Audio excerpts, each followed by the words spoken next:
Lifers Podcast. Get with it or get forgotten. Welcome back, all you lifers. Before we get started, make sure to go ahead and subscribe, like, review, comment. We are on all major podcast platforms. We also have a YouTube, a Twitter, and an Instagram. Not to mention, if you want to find all of our media in one place, it is theliferspodcast.com, where you can also find our link to our Patreon page. Thank you ahead of time for the support. We truly appreciate it. And not to mention, in regards to support, check out our merch. You get 10% discount with the code Coach's Corner, all capitalized. 10% discount with the code Coach's Corner.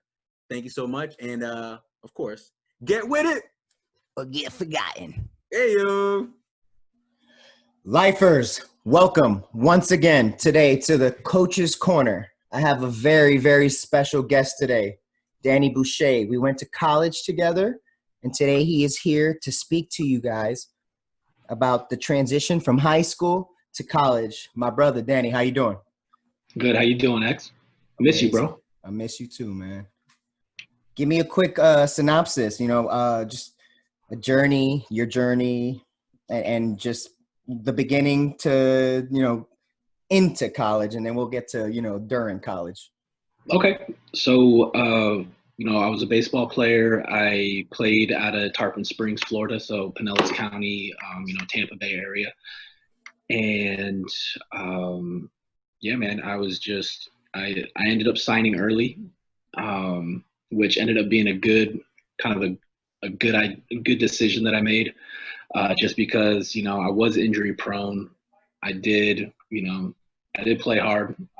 One of my seasons, I think in hindsight, I probably played with a broken hand. And then my senior year, I completely just blew out my ankle and missed my whole senior year. So luckily I was already signed, and I did have the opportunity to play at St. Leo University, where I met X, my man. And, the overall experience of, from high school to college was night and day difference. College is really going to show you if you love the sport or not. Kind of see where where your head's at, because it really is, it's cliche, but it really is a job, once you get to that higher level. And so, I just wanted to talk today about, some of the different processes and, experiences I had personally. It was 15 years ago. I realized some things do change, but a lot of things stay the same when it comes to sports, So, you have any questions for me, man? Well, first of all, like I said, I'd like to say thank you for coming on today.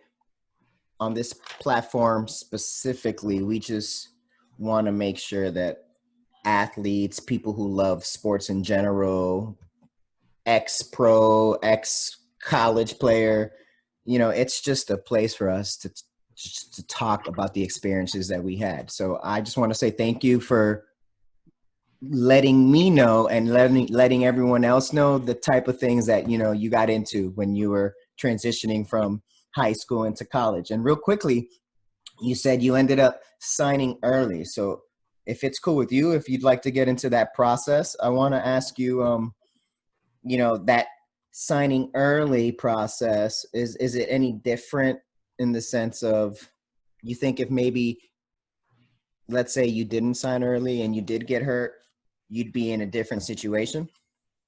Yeah, I could have been in a situation where, I would have had to walk on probably out of school.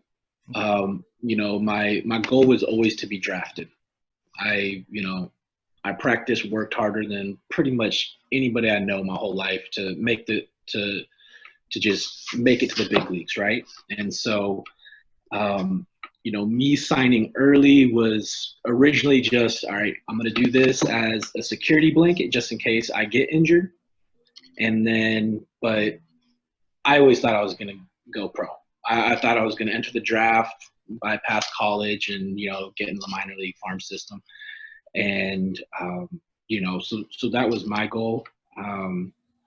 So I did sign. I'm trying to think of what year it was. It might have been end of sophomore year or early junior year. I don't remember that. Oh, wow. So like a 2003 almost, like. Yeah, 2003, 2004. I think I signed, and I'd gone on a couple recruiting trips.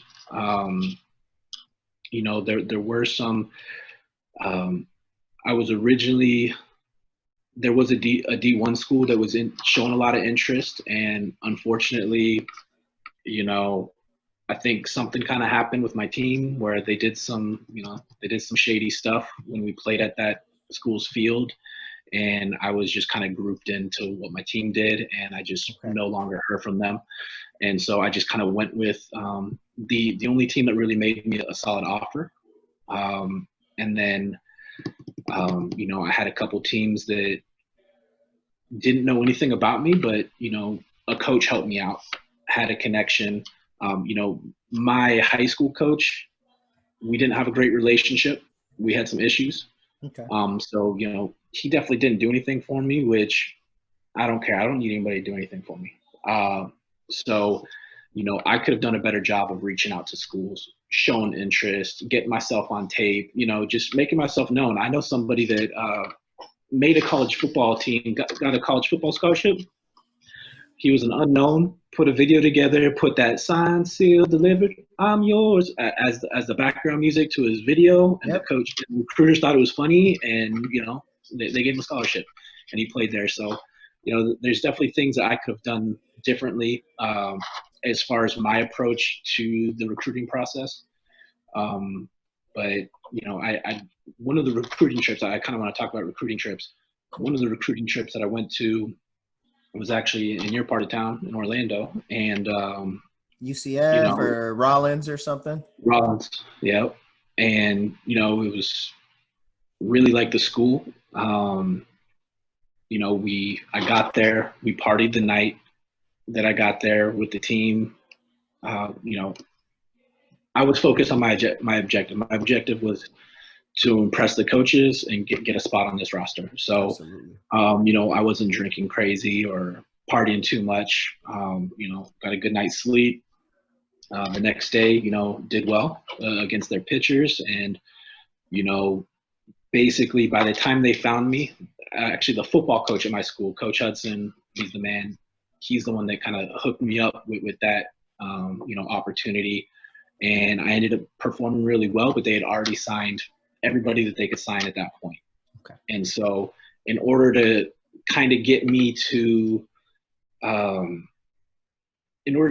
not sign somewhere else and just wait for the next period, which nothing's guaranteed, they gave me a pretty nice offer, but I couldn't risk it. And so I went ahead with St. Leo. And, I really did like St. Leo. And so, when I went to St. Leo, it was just, well, back to Rollins, actually. All the coaches that were at Rollins, my first year in college at St. Leo, we ended up playing a team in the preseason that was all the coaches from Rollins. So if I would have signed to Rollins, there would have been no coaching staff that signed me there. It would have been a fresh start. They would have not known who I was. When I went to St. Leo, it wasn't as bad, but the coach that recruited me was no longer there at St. Leo. Okay. And so, that was a story in and of itself. Just kind of, my first interaction with my head coach was, it was less than ideal. Sorry about that, but I have a question because, when you say recruiting process and they invite you for visits, I'm assuming they pay for those expenses on the traveling. How does that process specifically happen? They contact your parents, obviously, because you're in high school. Or is it drive down here and we'll take care of you? Like, just go ahead and just give me just a quick, did they take care of you guys in the sense of meals or gas? No, I think it was just kind of, it was almost like a camp, right? Where it was just basically like, I stayed at a player's, like a player's house off campus. Okay. And there was I think maybe 5 or 6 of us that were all, just basically showing up to do a exhibition game against, the team, against the players. And, I don't remember the details. I definitely don't think they reached out to my parents. I think my contact was my football coach, who was close with one of the coaches over there, and he just set it up. I think he just said, "Hey, Boucher, I want you to check out this school. Cool. It's a great education over there." So, I ended up driving out there, and it was a good time. I really liked the school. So I coach middle school, I coach high school. My job is literally like, my dream is I want to run into as many people who had experiences at the college level or pro level, and I want to share those stories. So, just to give you a heads up, like, there will be athletes who play baseball, basketball, they're gonna pay attention to these things that you're saying. So technically you're looking for these scholarships, but at the end of the day, you're still like on your own.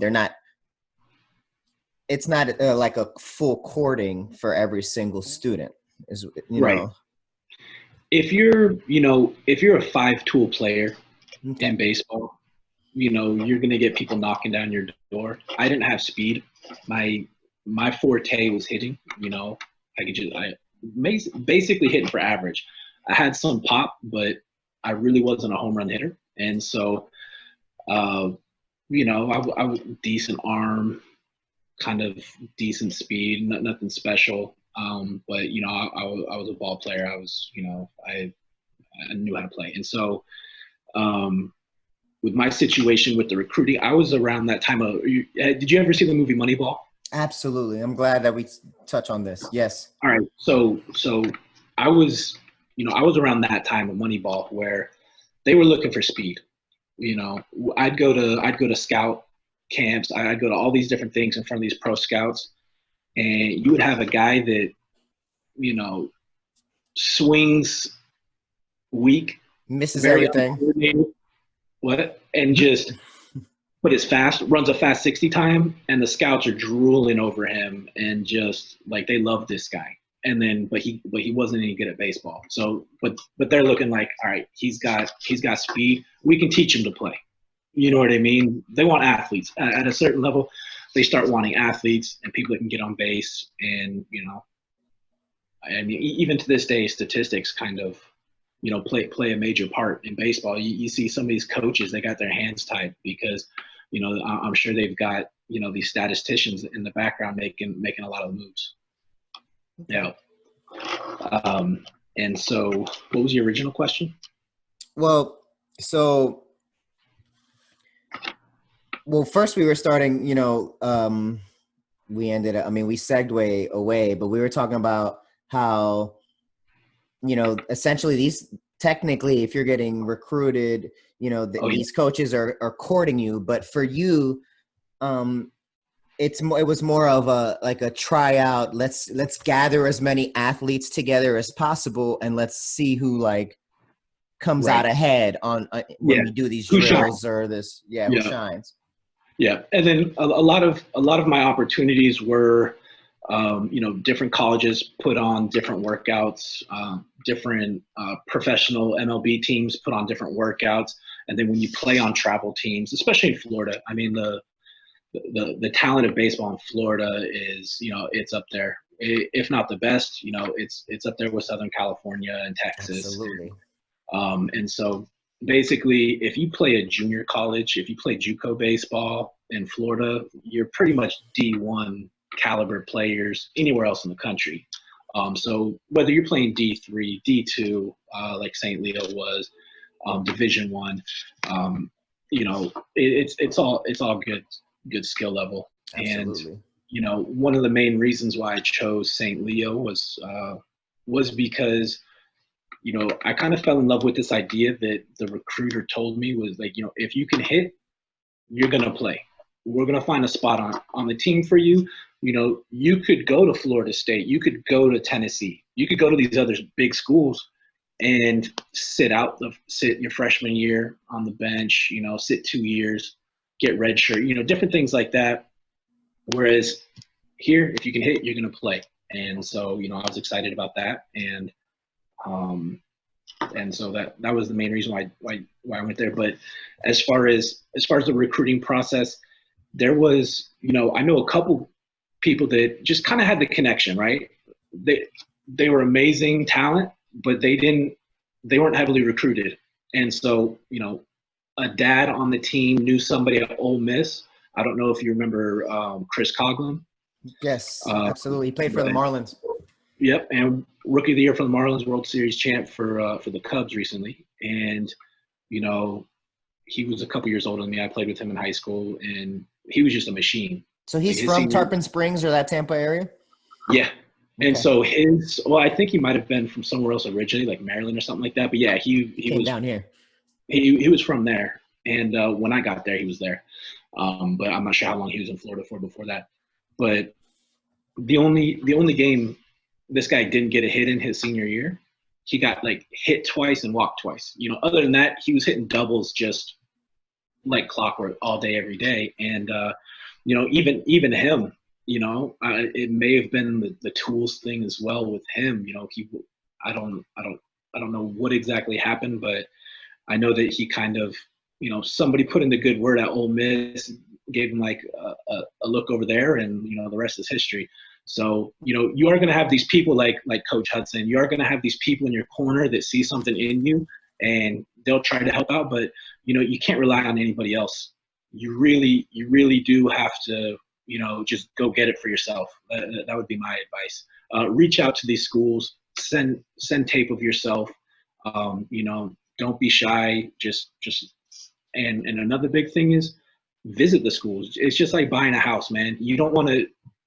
A house may look great on Zillow, but then when you pull up, like the neighborhood, Correct. The house is right on the street. Right. It just doesn't look the same. So you want to check out these schools. You want to see what's going to be a good fit for you. I think one of the biggest culture shocks of going to St. Leo is smaller than my high school. Mm-hmm. I think my high school had like 3,000 or 4,000 kids. St. Leo, private Catholic school, like 2,000 kids or something. And Total. it was just, yeah, it was different. And so, now that I'm older looking back, because I transferred from St. Leo to USF, not to play baseball, but just to go to school, because I thought that was going to be more fun and just a better time. And, it wasn't. St. Leo that freshman year was so much fun. I wish I never would have left. So, everybody's different. But, but as far as the recruiting process goes, you gotta kind of take matters into your own hands and not rely on your coach. You always want to have the best relationship you possibly can with your coach. You always want to be respectful. You always want to hustle. You want to listen to their advice. But sometimes you're just not going to click with some people, and that can't be the end of your story. That this coach didn't like me, so I stopped playing, or I didn't get recruited. You always there's always that chance of somebody seeing you and somebody helping out, whether it's somebody recruiting or knows somebody that's recruiting. Now, I love that you touch on this because, you might have maybe not had that head coach that pushes you. Like every student athlete that's in high school is going to have a different coach. We get it. Some are going to like work their asses off and provide something for you. Some won't. And what I always tell my athletes is, at the end of the day, you got to be home doing your homework by yourself. You're working out by yourself. So why can't you were on the internet, the TikTok, the chat snap. I say that jokingly, Snapchat. But you have time to use all these things. Why don't you show that you're doing a drill 2-3 times a week? Put in a little bit of extra work. Go follow some coaches at St. Leo or at local schools that are competitors of the school that's already recruiting you. These are things that I tell all my athletes, and you say it right here, right now on wax, that you wish that maybe you provided a little bit more effort yourself, because maybe you would have had more opportunities. Oh yeah, for sure. I was confident in myself and my ability, and I was always kind of a silent leader. Even when I was, a captain on my varsity high school baseball team, I used to get crap for, not being vocal. I wasn't a cheerleader. I was more of a lead by example, and I was just, I was focused. I just figured I would just let them come to me, and when they didn't come to me as much as I'd like, or they started coming to me and they stopped coming to me. Yeah. I didn't know what I did, what happened, but it's just it's life, and you gotta kind of make up for that. Maybe you could have controlled a little bit more of those controllables on that one day-to-day basis. one of the D1 schools that was really interested in me at the beginning, handwriting me letters. They would tell me like, oh, we see on your schedule that you're going to be playing at our field in a couple weeks. We can't wait to watch you at our field and see what it looks like with you on our field. And I ended up just crushing that tournament. I hit probably the biggest bomb I've ever hit in my life. The biggest bomb. Probably hit like 7 doubles in a couple games. Ooh. All Oppo, pull, all of it, pulling, love it. All the alleys, all the gaps. Like I've never played better ball in my life, and just boom, nothing. You know what I mean? And I didn't know what happened.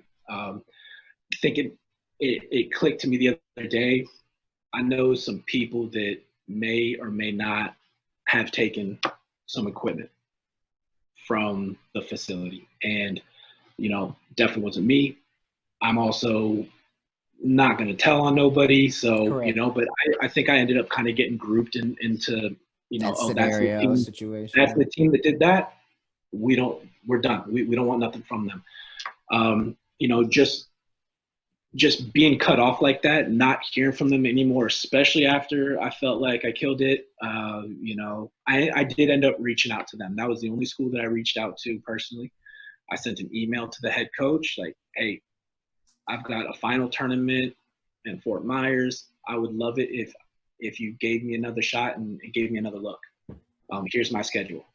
And sure enough, I'm standing in the batter's box, and I'm just looking out by my dugout, and I see the coach roll up to the field. That's special, man. And I was just like, all right, cool, man. He's here. It's time to shine. I strike out looking. Ooh. I'm like, a brutal call. And so, I hustled back to the dugout, and man, I don't know what happened, but my coach just started ripping me a new one for all this crazy stuff. And he like grabbed me by the collar and he put me right up against the fence next to the head coach of this team and just started laying into me. And it came out of the blue because, I played hard for this guy. I don't understand why that happened, but it happened. And needless to say, never heard from them again. So, stuff happens. Another thing is there is politics, of course. There's always going to be politics in sports. You can either, complain about it, or you can play the game. And so, unfortunately, you're not going to be able to change other people's perceptions of you. But one thing that is important is to know that you are going to be judged by the company that you keep. Whether you like it or not, whether it's fair or not, you are going to be judged by who you surround yourself with.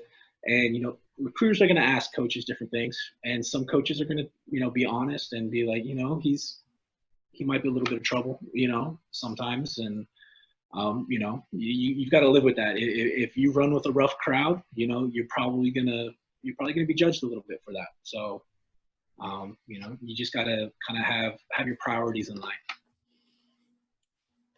Tell me, so did you play AAU, or did you compete like on a different circuit that junior or senior year? I know you said you were injured your senior year. Mm-hmm. Were there other avenues or other tournaments available for you that you could possibly showcase your skills during that time where you were like, hey, like this could be an option for me? Yeah. Well, when I came to Florida, that's when it was like baseball year round, because I'm originally from San Diego, but I kind of grew up by Reno, Nevada.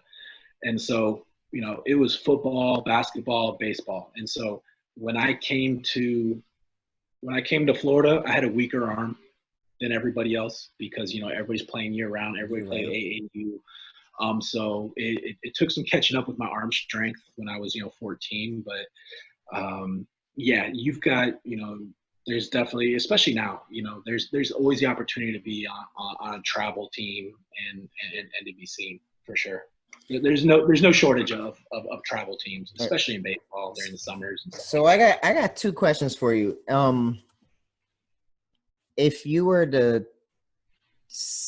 and you might have already answered it earlier, but if you had to tell your younger self something, what would that be? That's the first question.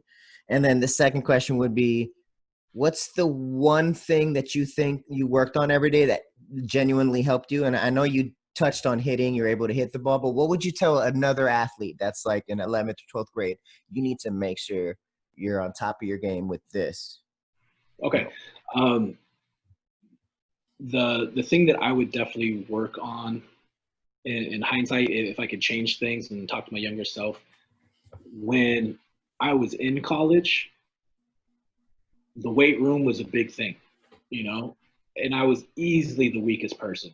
You would never go to the weight room, man, back in the day. I mean, there was, you know, back in the day, it is a lot different now, but back in the day, it was kind of like a stigma on certain workouts for ball players. You know, there's like, you know, there's a way to work out, there's a way not to work out. You know, you don't want to get super bulky and different things like that. But I could have done something, man, because, you know, I was, you know, when I was younger, when I was like a freshman, sophomore, I would, in the summers, I had a coach that was awesome, man, Coach Ferreira. Shout out, Coach Ferreira.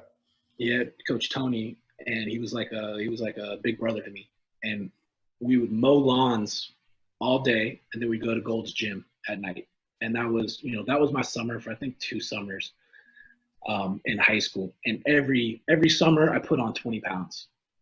And then, you know, once school starts, you know, I was somebody, I didn't come from, you know, I came from somewhat humble beginnings. And so, you know, I worked to help my family. So during the school year, you know, I got a job waiting tables at Steak and Shake.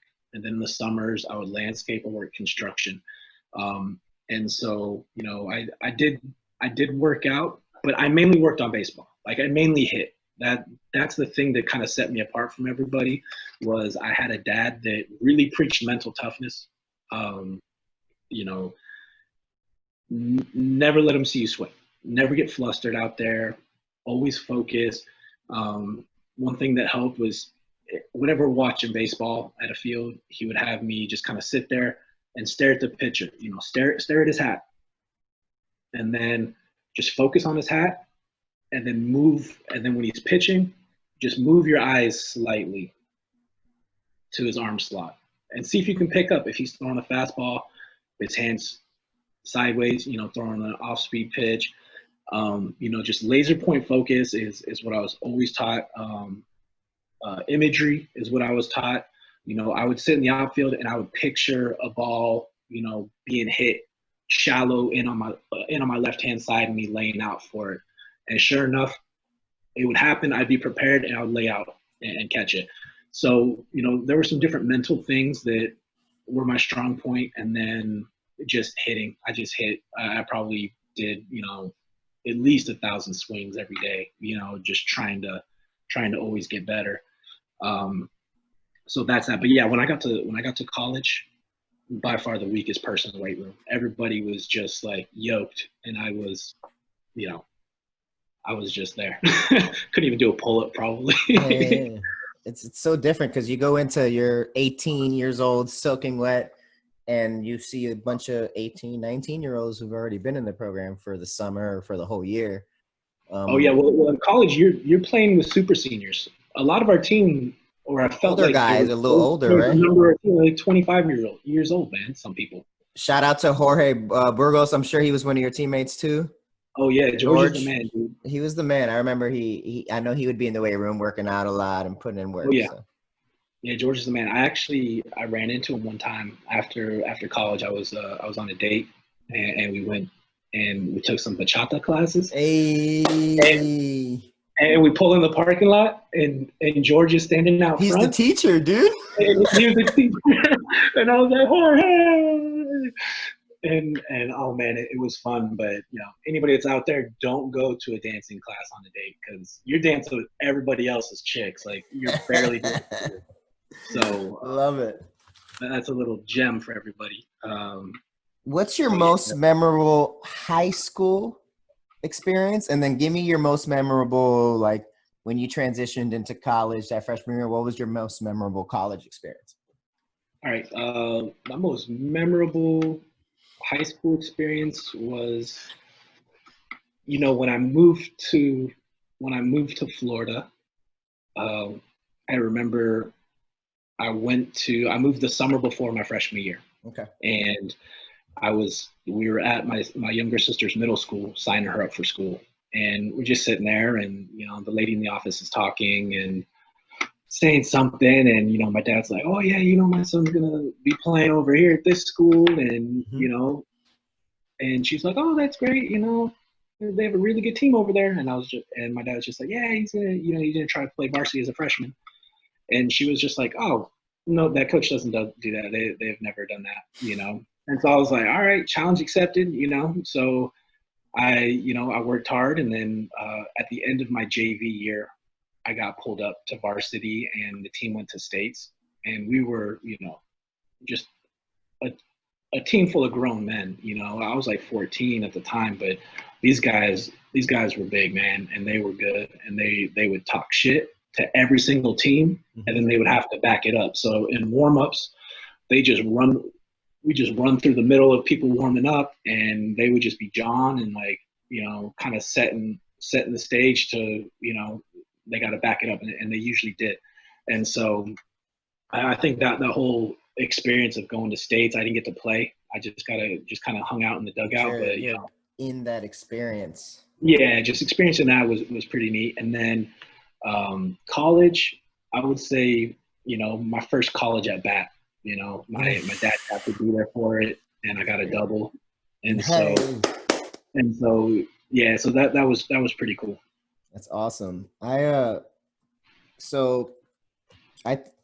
have a high school player. She's about to be a ninth grader. She's been our best player at middle school for 3-4 years now. And so last year as a seventh grader, I brought her along to, like, the high school summer program. Obviously, with the approval of coaches, just to sit down and watch and learn, because she's going to get thrown into an environment as a ninth and as a 10th grader where most players aren't in that environment. And so what I want to ask you is, I'm pretty sure those next few years helped you. Like, I'm assuming that sophomore year was probably, like, your most explosive year comparable, like in high school. Like, what was that one moment where you knew, okay, I know that, I want to go pro, but now I'm catching people's attention. When was that moment where you realized, okay, I am catching people's attention now? It definitely wasn't sophomore year. I don't think I had the best sophomore year. I did all right. I always thought I was injured. There was a season where I pretty much got jammed up really good, and my hand swelled up, and I just kept re-injuring it the whole year. I was basically swinging one-handed.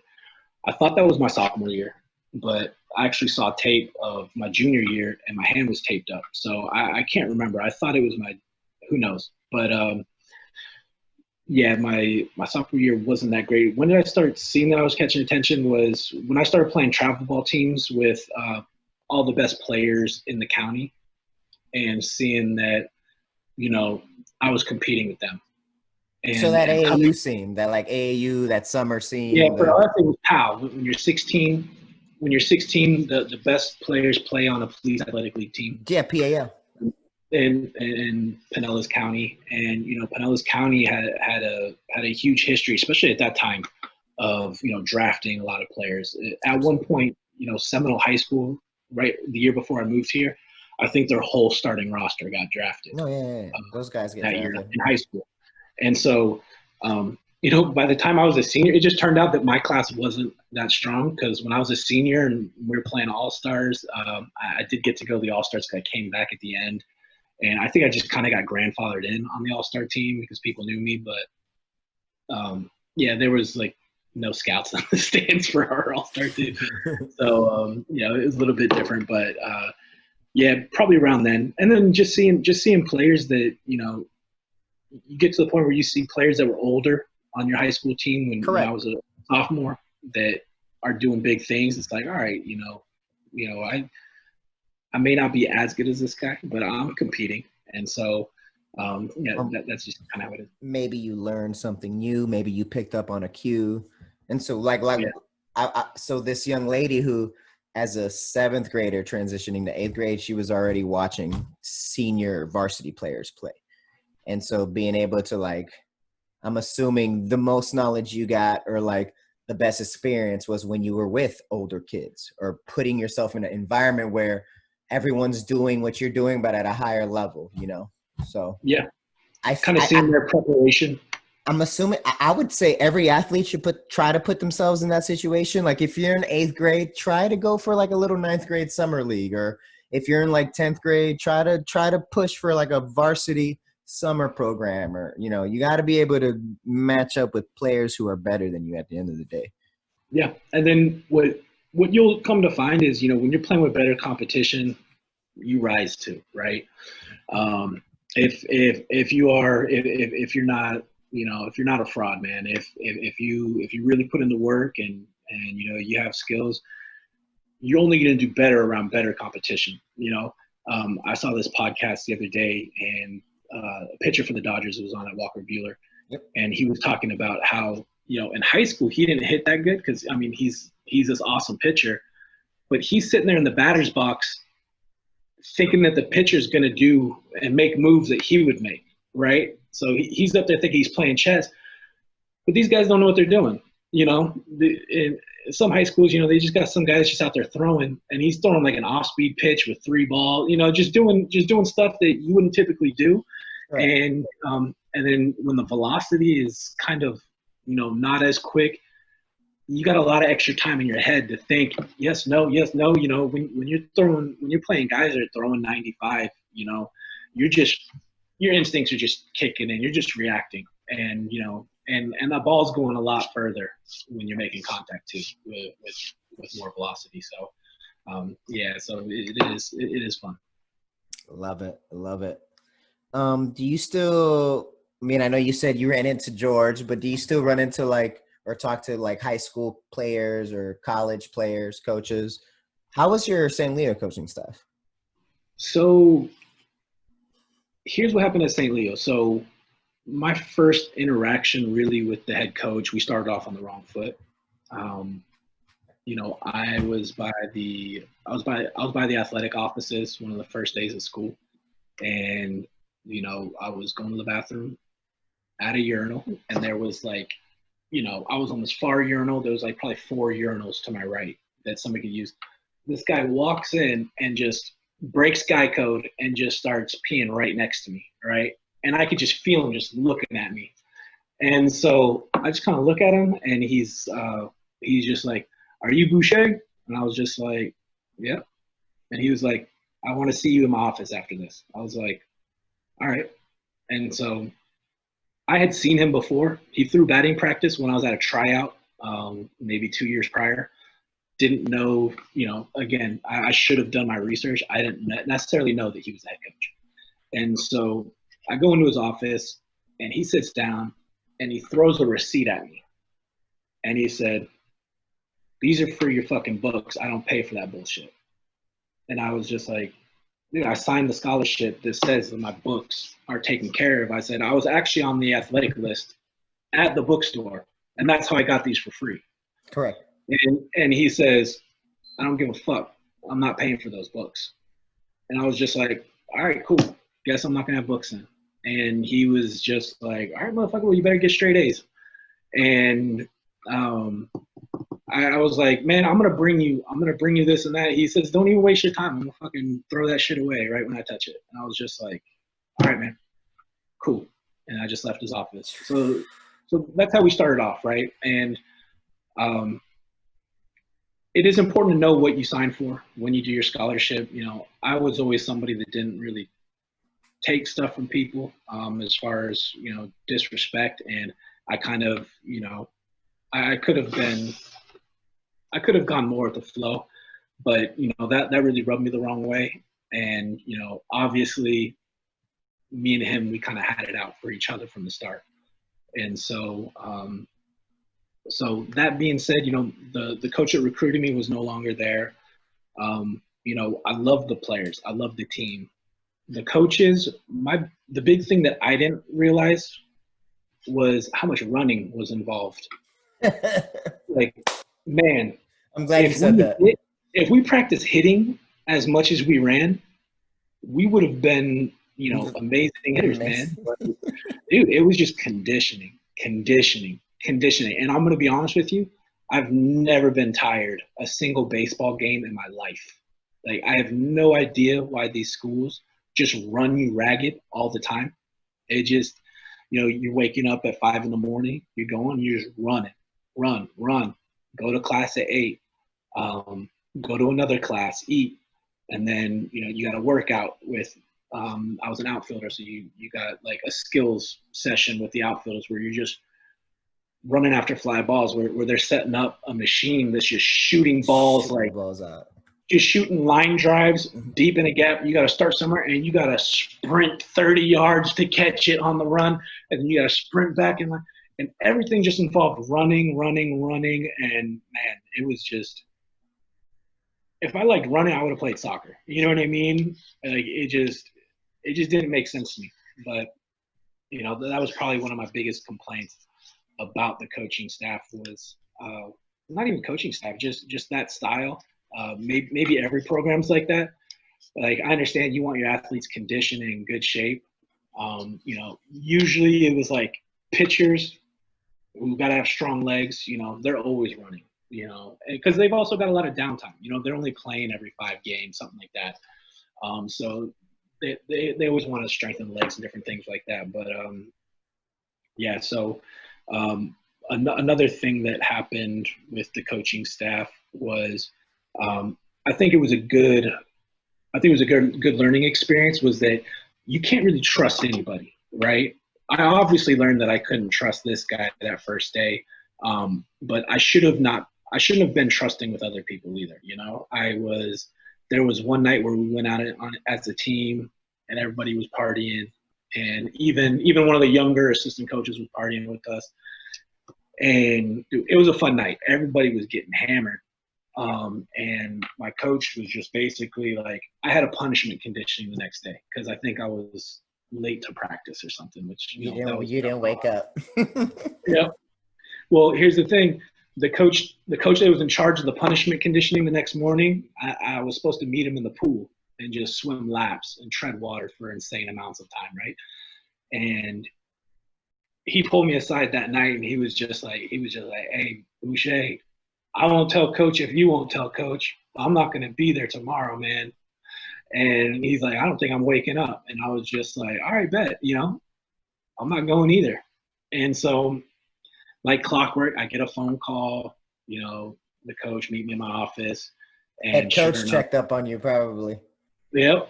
And so, yeah, man, you know, I definitely made some mistakes, you know, being late to practice, never a good thing. Not showing up to that punishment conditioning, you know, they threatened to kick me off the team, and it was really eye-opening. You know, you're an adult at that time. Correct. You know, you're in charge of making sure your alarm's set. You know, it's a job. You're underage. You're not supposed to be drinking and stuff like that. It's best if you stay away from that stuff. But you know, in that environment, you're trying to enjoy life. You're trying to enjoy college. Is it realistic?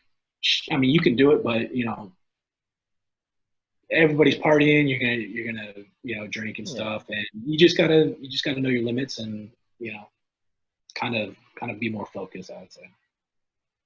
Is there it's funny because every student, right, that goes into college has these stories, like the crazy ones, or like delayed to, but you really like never ever hear like, look, I showed up, my coach told me not to show up, and then the next morning I'm in trouble. Like, Yeah. like It was messed up, man. I was, like I said before, I was told that if I could hit, I was going to play, right? From that one coach. He obviously left. I did pretty decent the fall season, hitting and playing.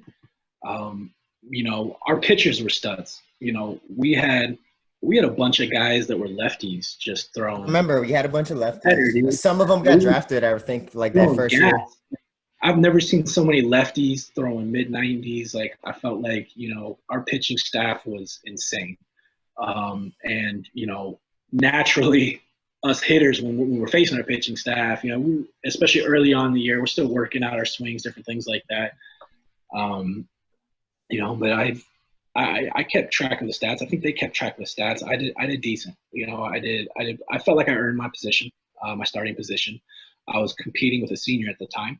And, right before the senior year, right before, the first game of the season, coach calls me in the office and just basically gives me the heads up, like, hey, man, you're doing great. Don't change a thing. I'm letting you know right now, you're going to sit on the bench for at least the first half of the season. Yeah. And I was just like, I didn't take that well. Because they told you something differently. So I was sold something different. I wish I would have been more of a team player. That's probably the biggest thing that I regret. But when you're that age, you do have a different mentality. You are going to be a little bit more selfish, a little bit more entitled. It's looking back now, I wish I was more humble for sure. But I basically told my coach, I was like, hey man, I really feel like I earned a spot on the starting nine. I was told that if I can hit, I'm going to play. And so, I really think that I should get the starting spot. And I'd like to prove to you that it's the right choice, And he just basically said, he was like, hey man, sorry, this senior hit 305 for me last year. I was just like, all right, well, guess what, coach? I never hit under 450 in my life. No matter what league I played in. I had certain situations where, I kept stats on myself in high school. I got into it with my high school coach one time because the end of the year stats were nowhere near the stats that, my family kept. And I was wondering why I wasn't showing up in the newspaper for doubles and home runs and stuff like that, like other people were. But, I just didn't think nothing of it. But, hitting is what I did. And hitting for average, that's what I did. And so I told him, I was like, coach, with all due respect, I never hit under 450 in my life. So 305, I piss on that, dude. Like, that's nothing. And he just said, well, sorry, man, you're sitting. I was like, all right. So, sat some games, probably like the first 8 games. Still pissed off that I'm running my ass off every day for no reason, at this point. And luckily my dad comes into town to watch a game, and, the coach puts me in, I get a double, and then boom, back on the bench. And I'm just like, damn, man. And so fast forward like 12 games. Like a month maybe, or like 2 months? Probably a couple weeks at that time. But fast forward to then, we're facing this pitcher that's just dealing. Like, he's got like a nasty changeup, and an elite 3-pitch pitcher. Oh yeah, like this guy, like nobody's hitting this guy all game, and then coach throws me in there cold to just freaking get eaten up by him too. Let's see if he really is going to be that 450 guy now. Yeah. And then boom, strikeout, and then it's like, okay, cool, he struck out, like, sit him some more. Yeah. And then it finally got to the point where a lot of people were unhappy with the situation with the coach, I think. And they see you being put in situations that aren't like, there's no growth if you're going to get thrown at like a situation like you just stated. Yeah. I wasn't the only one that had issues with the guy. And, so I so he kind of heard rumblings probably from players that like people weren't happy about, his coaching style, different things like that. And so he had us all huddled together before a game one time, and he just basically said, "Listen," he's like, "if you're not happy with the way things are going, this is the way that they're going to go. Okay, so come to my office, talk to me. I'll give you permission to start talking to other schools and finding a new place, if you're not happy." And during the whole talk, this guy's looking right at me. And I'm just like, all right, cool. This is perfect. I would love to talk to other schools. This isn't working for me. I was obviously tricked into coming to this place, sold a bag of goods, I felt. And so, I went into his office the next day, just said, "Hey, coach, I'm taking your talk to heart that you gave yesterday. I really felt like you were talking directly at me. And, I would love your permission to, look into other schools. I'm not happy with the way things are going." And the dude just was like floored, like, "What? No, oh, don't do that." Like, "Oh, we want you here and blah, blah, blah, this and that." I was like, "Coach, like, I'm done. I don't want anything to do it." I don't want to say the guy started crying, but it was definitely emotional. Like He probably felt bad that maybe he could have fixed or been a better. He genuinely wanted me to stay there. I think he was kind of like a tough love kind of guy. I don't think he was, I don't think he was very friendly. I think that was his coaching style. And I think it did kind of hurt him that one of his like kind of incoming guys that's got some promise is going to try to bounce to a different school. You know what I mean? So, I ended up leaving the team in the middle of the season, which I regret now. I should have finished out. I loved my my teammates, that camaraderie, just being around those guys every day was great. And, I could tell from some of them that they weren't happy with, it was a selfish decision. It was a selfish decision. And, but at that point in time, I was also realizing that this wasn't necessarily for me. You know what I mean? Playing baseball, you said. Playing baseball. It was boring, I loved to hit, and that's it. Like, if it was just like a home run derby game where you just bat the whole time, that it'd be one thing. But all I could think about when I'm at practice is I want to be back at the dorm with you guys, chilling. Like, I do not want to be out here doing this stuff. Yeah. And then when you look in the future, and it's just like, all right, my goal was always to be a professional ball player. What does that look like? That looks like having a family potentially and being away from them for 6, 7, 8 months a year. You know what I mean? Is that really what I want to do? Nah. I always knew I wanted to be a family man. And so, I just kind of fell out of love with the sport pretty quickly once I got into college and realized kind of what it's all about. It's intense, man. It is. You got to really love it. You really do have to love it. It's a humbling experience in all fronts. The good, the bad, now you're, 15 years later, you're like, you know what? With the knowledge I have right now, maybe I could have handled this differently, or maybe, I could have gotten a certain opportunity comparable to back in the day. So it's, at the end of the day, you fucking learned. You ended up experiencing something that honestly only like 1% of all high school students ever experience, Danny. Like, it's crazy because, we're talking about basketball, football, all these sports, but it really, like, for every 1,000 kids that graduate, there's only a few that get a scholarships at every school every year. So. Yeah. And it really is an honor to get to play at these schools and to just kind of represent your team. And, it really is the glory days when you look back on it, those times that you got to, and you don't really remember a whole lot of actual sports stuff. You just remember a lot of just kind of shooting the shit with your boys, like just having fun out there. And just kind of the struggle, trying to get to be the best, trying to win the championship, trying to get drafted, trying to do all this stuff. You really do, once you really are kind of like in the trenches with these guys, like just I remember we had this punishment conditioning one time where it was like it was just like a regular.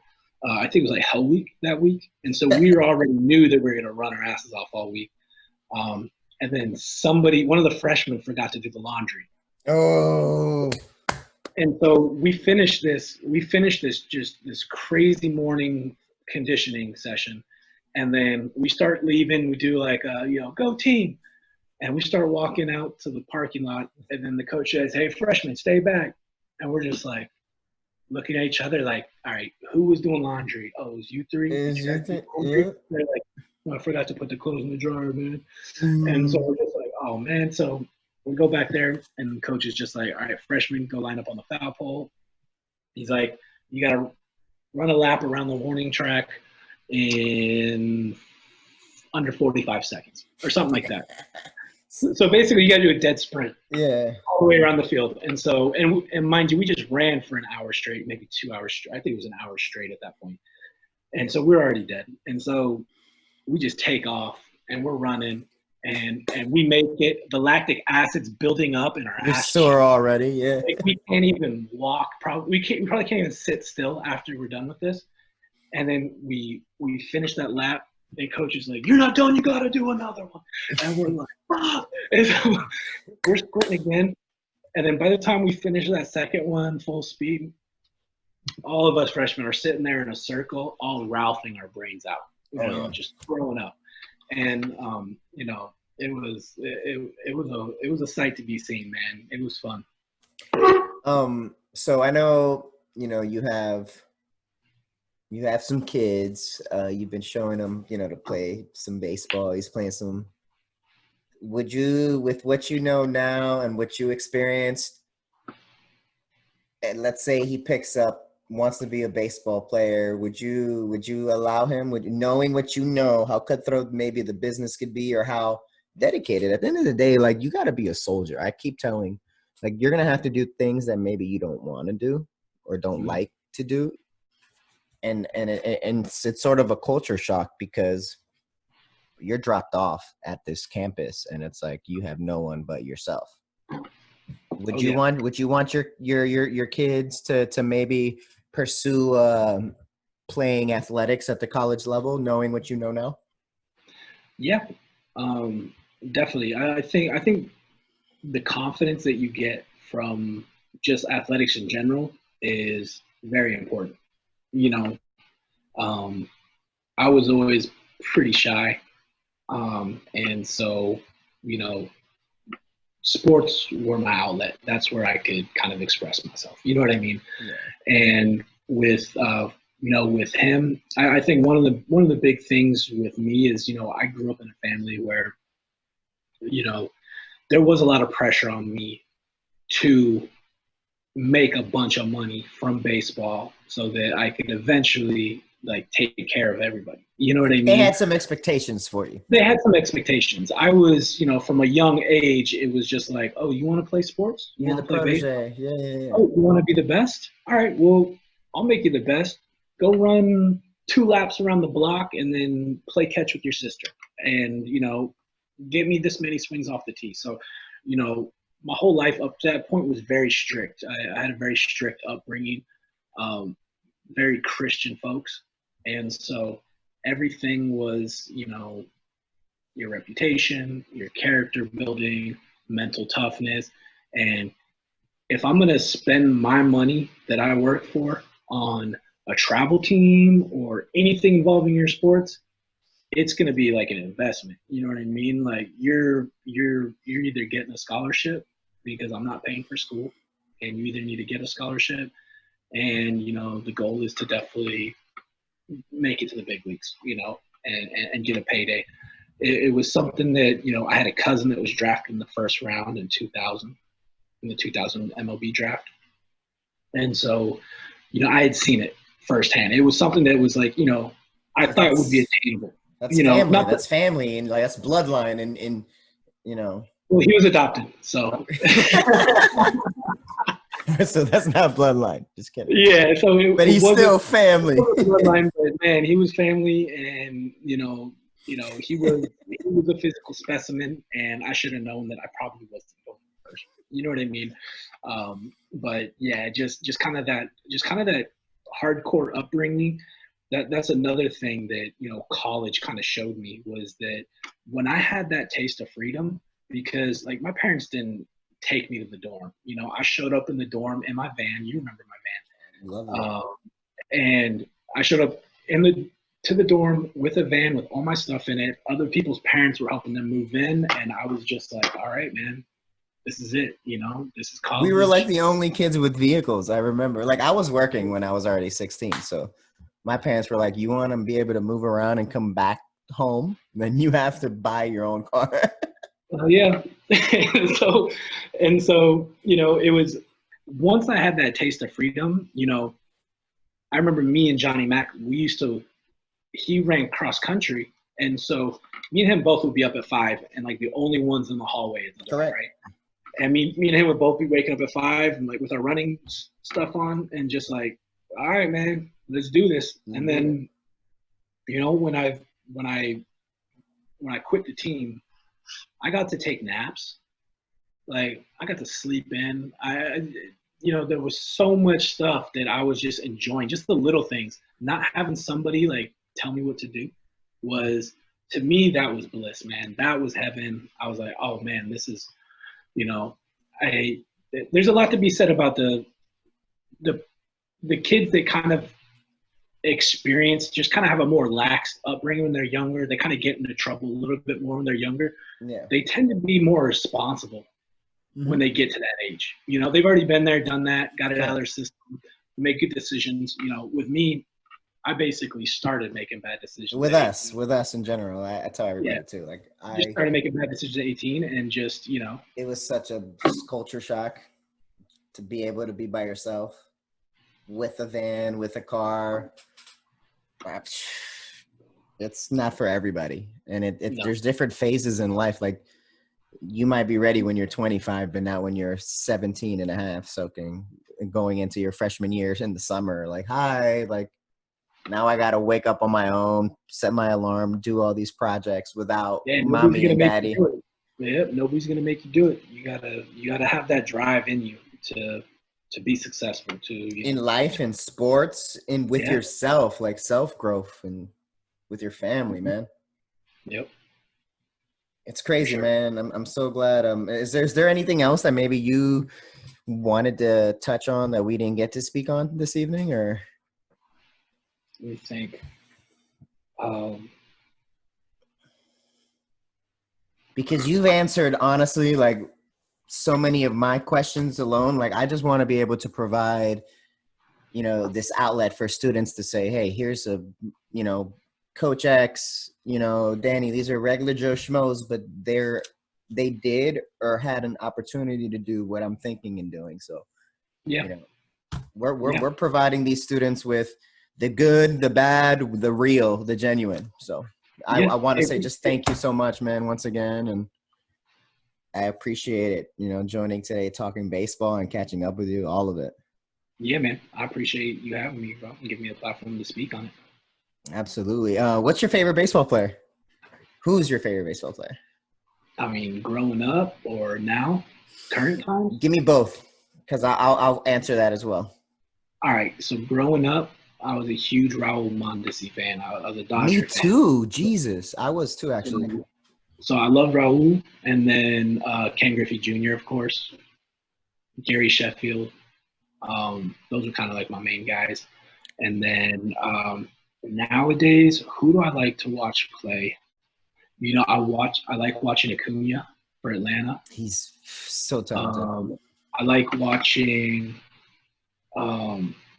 Tim on the White Sox. Yes. He's got the hair, right? The long hair. You know, what's his last name? I know you're talking about. He plays like outfield or third base or something. I think he's a shortstop. I could be wrong. I'll be honest. I don't really follow sports that much anymore. Well, baseball is coming back, just so you know. All right, so today is the 11th. Okay, yeah, it's Saturday. Baseball opens up the 23rd, so they go full swing. they've got some wild rules. Did you hear about any of the rules that they're I doing? wanted to ask you, actually. I'm glad you mentioned it. What's the craziest thing that you think stated there? No spitting.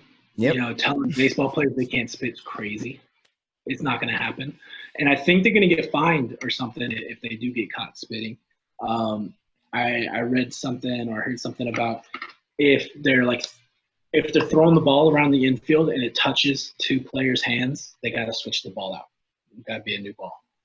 So if there's like a triple play or like an exchange of more than two human beings, they switch the ball out after that play. Yep, I think so, for like sanitary reasons. And then I just shared this on my on my social media, but there was this guy for the Braves hit a home run, and he was like toe tapping. He was touching cleats. Instead of like giving high fives and like fist bumps, stuff like that, they were like tapping cleats. You know, it's gonna be interesting. I think I also heard that if you're not pitching, you don't have to, like, if you're not going to be in the game, you don't have to show up. Like you just show up for the pre-game duties of just Correct. like kind of working out, but then you can just go home. Like They don't need you out. yeah, like the top 5 roster guys, like the pitching staff, unless you're like a reliever and they need to use you. Yeah, unless you're in the bullpen. Like if you got to pitch the next day, they won't use you, or you don't even show and up. you don't really need to be there. And I think they some of them are going to be sitting in the stands as well. Some of the players to just kind of, you know, get social distance like that. Yeah, just to fill it in. Front row, dude. So yeah, it's going to be interesting to see kind of how it all plays out. But what I do look forward to is I look forward to hearing the bat crack. You know, because like when you hear a ball get smashed in an empty stadium and it echoes, that crack echoes, it's a great sound, man. It is. There's a lot of energy involved in that. That's actually cool. Now that you mentioned that, it will be hard for the players, I think, to kind of get up for the game. You know, because I know that experience when I was a freshman and my team made it to states. You know, all those people in that stadium that night, those nights. It was just like, man. You didn't need a reason to fire up, to love the sport. Oh, yeah. No, I wish I could play. I wish I could just, you know, be on the stage right now and get to perform in front of these people. You know, there's so many people watching me. So, you know, these guys are used to – they were used to all these screaming fans and stuff. And now, you know, now it's just empty seats and you're just playing almost like an exhibition game, you know. What do you think about – so you know how Houston got penalized for the sign stealing, and I played some baseball a little bit in high school, and I'm, you know, that was always going around, the sign stealing but they were actually recording and studying, and like had, you know, technology telling them what might be going to them. Like give me just your opinion on the situation in itself, and then as a player, you know that kind of like that happens every day. Like we study what pitchers' tendencies are, we study what, you know, the sideline officials are doing, because it gives you an edge to compete. But they used essentially what they got really in trouble for was they used camera and like audio to make sure they remembered what signs are being given. Give me your whole what do you think about that? Yeah, like you said, getting an edge is, you know, that's a part of every sport for sure. So with baseball, I know we used to have like a designated guy that just, you know, he wasn't going to be playing. He was like a backup catcher probably. And he's just sitting there and he's watching the other team's coaches that are giving signs, and he's writing them down. He's trying to decipher them. Perfectly legal. You know, if they're just kind of slacking with their signs, making them too easy and obvious, we're going to get your signs, you know. Now, are we going to be able to use it in real time every pitch? How they were, yeah. How they were? No. We're not going to. The signs we're going to get is like, all right, this guy's going to be bunting, you know. Or maybe like, this will happen. They just put the bunt on, something like that, you know. Situations like that, you know. One thing that we used to do is if you're a runner on second base and you're leading off, if it's a fastball, you just hold one arm out while you're leading off, like towards the base, just kind of like. When you're saying when the pitcher's winding up. When the pitcher's winding up, if you're on second base leading off your base runner, and you got a straight shot at that Correct. catcher and the signs that he's giving, if you see that it's a fastball, you're letting hold everybody one arm know. up. Yeah, you're leading off. If you're leading off with two, you can't see my other arm. If you're leading off with It's two all good. arms, that means off speed, right? Off speed. Yeah. If you're leading off and you're holding one arm up, that's fastball. So, we used to do that. But that was how often is somebody on second base and how often are they able to see the sign? That's one thing we did. But there's no doubt that the Astros, they took it to a grimy level. Like it was recording grimy. and audio, like it was visual audio, like at all times. Yeah, they had the guy right outside the dugout that had like the camera set up. He had the camera set up, monitors, the monitor, and yeah. he was just like, and then the bat each like per pitch, knowing what's gonna happen is a huge advantage. And I'm a Dodgers fan, so I watch both those World Series. Of course.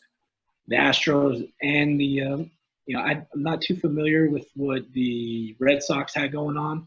I know They're that saying they maybe they might have been involved, or they have their own little scheme. I'm sure every team has. Yeah, that pitcher for the Dodgers said that the Red Sox were nowhere near the caliber of what the Astros were doing.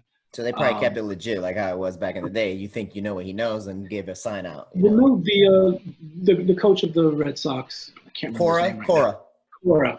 Cora was on that team with the Astros the year before. So, seeing that success, he had to implement some of the stuff. Something. You know what I mean? That he Maybe can get not. away with. Yeah. Yeah, but but that's been a part of baseball since the beginning, man. When I was, when I was playing, a big thing was, or probably still is, but when I was playing, it was steroids.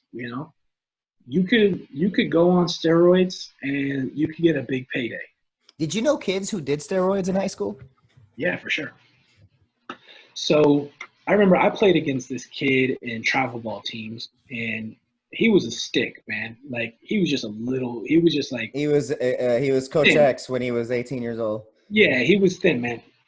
This kid when he was 16, like he looked like a 16-year-old, and which, of course, that's what most people look like at that age, right?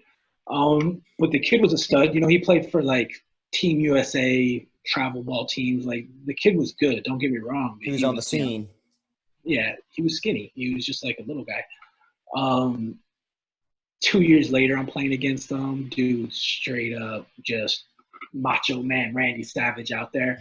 He'll hit like a little dinker, right? And he'll be like sprinting to first base. I remember we were playing in this kind of like scout.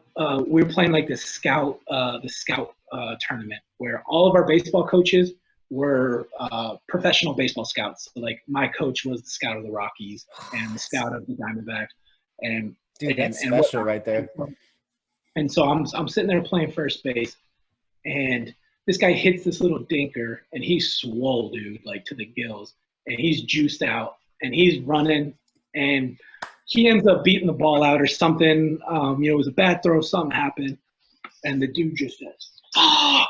And he's just like rips his gloves off and just has a meltdown on first base, like right there in front of the scout. Just He didn't even get out though. You said he beat the pitch. Yeah, he didn't get out.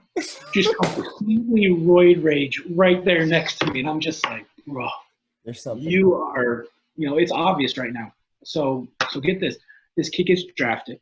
And then when he's in the big leagues, in the minors, he gets busted. He gets busted? He gets busted. We won't say names. We won't say names. But. I'm not saying names. He gets busted. As soon as he serves his suspension, which I think was the first time getting caught, so I don't think it was that serious. You go to He gets school called or up- something. He gets called up to the big league team and starts for him. Like he got rewarded basically. Like he got busted with steroids, and then he got the call to come up to the bigs and do your thing, dude. Oh my And God. That's how dirty some of the yeah, leagues so it are. was it was. I knew a couple. My cousin was in the bigs. I was working out at a field. I used to always work out at random fields all the time growing up. And I remember one time when I lived in Nevada, you know, me and my sister, we were just working out. My sister was a D1 college softball player. She was a stud. And so me and her, we were always playing. She was playing baseball with me on my teams growing up as kids in Little League and stuff. So she was always good. So me and her, I had a built-in just workout partner. And so me and her, we'd always be at the field, you know. And this guy that was playing for some semi-pro team that also worked out of that field, he was like, "Hey, can I practice with y'all?" And he was like playing with us, super cool. And he just became like an older brother to us, you know what I mean? And this guy played for the Pirates. And so, you know, he was a small guy, you know, he was a second baseman, wasn't juiced out or nothing. But he told me straight up that in the locker rooms back at that time, it was a lot of people in the stalls, you know, just getting shot up, and it was a known thing, you know. It was like, did you see that documentary with The Lance Armstrong. Lance Armstrong? I knew Or you were going there. did you see Yes. the 30 for 30 with him? Yes, dude. It was just like it's the everybody doing it. norm. So it's Yeah, like it was if, like if I norm. want to be top 15, I got to juice. Like that's Yeah. how it was, because literally every single person ahead of me, like Armstrong apparently was 18 years old, and like he got brought into this world where it's like you're really good, but if you want to keep being good for the rest of your life, like there's no way you're gonna keep up unless you're doing what you got to do. Yeah. You can, you know, if you can live with yourself after doing stuff, you know, like I never touched any of that stuff a day in my life. I never would, just because I know that it would take, when you do get success in it, I think it would eat at you. You know, I think it would take away. I think At it would me, take it would. away. You have a good it heart. depends on You the have a good heart, so I feel like it would eat at you, dude. Yeah, but if you didn't care and you get a payday doing it, Or like if you know, needed it, like I need to juice, I need to get signed to this deal. Like, yeah, never say never, but cheating and steroids, dude, that's a whole other level, man.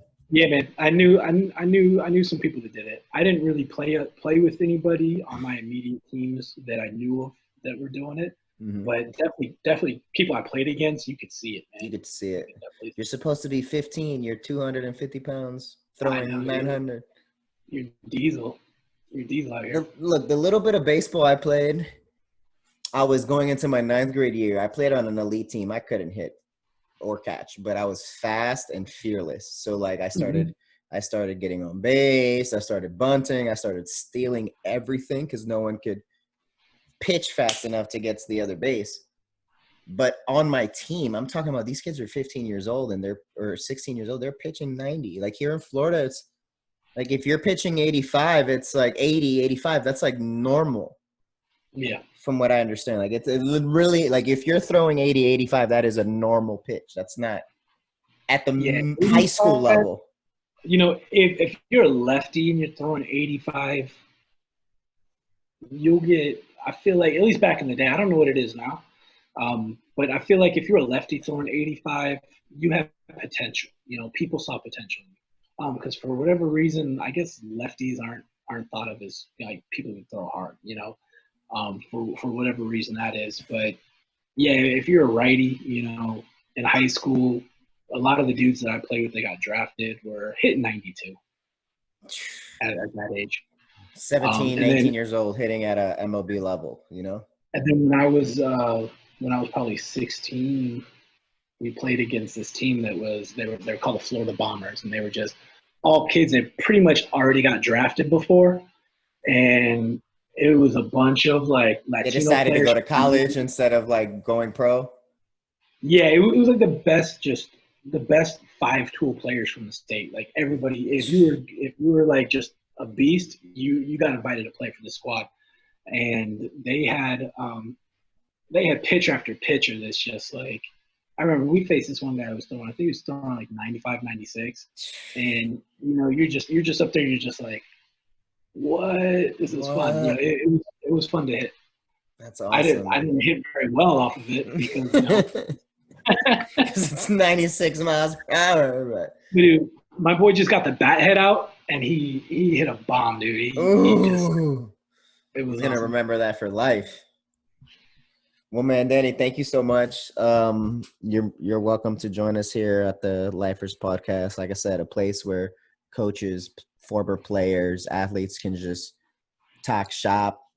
Ladies and gentlemen, once again, we have Danny Boucher, former high school and college athlete, a good friend of mine. Please make sure to check the Lifers podcast at the Lifers Podcast Network. We have a YouTube, an Instagram, a Twitter, all of it, Facebook. Thank you so much and have a beautiful night. Danny, once again, thank you.